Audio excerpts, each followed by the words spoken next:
మీనా విషయంలో ఇంకా చింతామణి చేసిన కుట్ర గురించి అయితే ఇంకా బాలుతో చెప్పాలా లేదా అని చెప్పని తను భయపడుతూ ఉంటుంది. ఇంకా తను భయపడినట్టుగా కానీ ఇంకా ఎవరి ద్వారానో తెలిసేదానికంటే నేనే చెప్పేస్తే మా ఆయనకి అది తప్పో ఒప్పో నన్నే కదా తిడతాడు అన్నట్టుగా ఇంకా అసలు విషయం అయితే చెప్పేస్తుంది. ఇంకా బాలు ఇంటికి రాగానే ఇంకా బాలుని పట్టుకొని నన్ను ఈ విధంగా మోసం చేశారు, నేను తీసుకుంది ₹1,00,000 అన్నట్టుగా ఇంకా మొత్తం విషయం చెప్తుంది. ఇంకా అసలు విషయం ఏంటి అంటే ఇదంతా వెనకుండి ఆ చింతమని నాటకం ఆడిచ్చిందండి అని చెప్పని అనగానే ఇంకా నేరుగా బాలు అయితే ఇంకా ఆ మేనేజర్ దగ్గరికి అయితే వెళ్ళి వాడిని కొట్టి ఇంకా అసలు విషయం అయితే బయటకు రాబెడతాడు. ఇంకా ఇదంతా చేసి మేము అక్కడ ఇక్కడ అప్పులు తీసుకొచ్చి పెడితే ఇప్పుడు ఒక్కసారిగా నేను డబ్బులు ఇచ్చేసానని చెప్పనని అంటావా, తను చదువుకోలేదని చెప్పని ఇంత అన్యాయం చేస్తావా, ఇప్పుడు తీయమంటావా నీ గుట్టు మొత్తం అని చెప్పని అనగానే వద్దు సార్, నేను ఏదో చింతమని చెప్తేనే ఇలా నాటకం ఆడాను అంటే ఇలా చెప్తే వేరే వాళ్ళ పొట్ట కొడతావా నువ్వు అన్నట్టుగా ఇంక చెప్పేటప్పటికి ఇంక తనైతే అసలు విషయం బయట పెట్టేస్తాడు.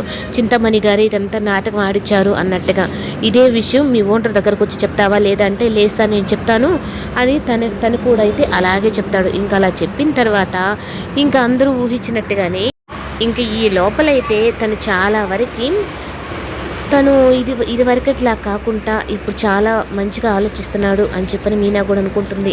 నన్నేమి అనలేదు, అయినా ఈ విషయంలో నేను ఏ తప్పు చేయలేదు కదా, అయినా నేను ఎందుకు భయపడాలి, అసలు తప్పు చేసిన వాళ్ళే భయపడాలి అన్నట్టుగా తను కూడా అనుకుంటుంది. ఇంకా బాలు అయితే ఇంకా పోలీసుల దగ్గరికి అట్లా ఆగుతానని చెప్పి అనేటప్పటికి ఇంకా మిగతా డబ్బులు రికవరీ అయితే ఇంకా మేనేజర్ అయితే ఇచ్చేస్తాడు. ఇంకా ఇలా ఇచ్చిన తర్వాత ఇంకొకసారి ఇలాంటి వేషాలు కానీ వేసావు అనుకో నేను అసలు ఊరుకోను అని చెప్పని గట్టిగానే వార్నింగ్ ఇస్తాడు.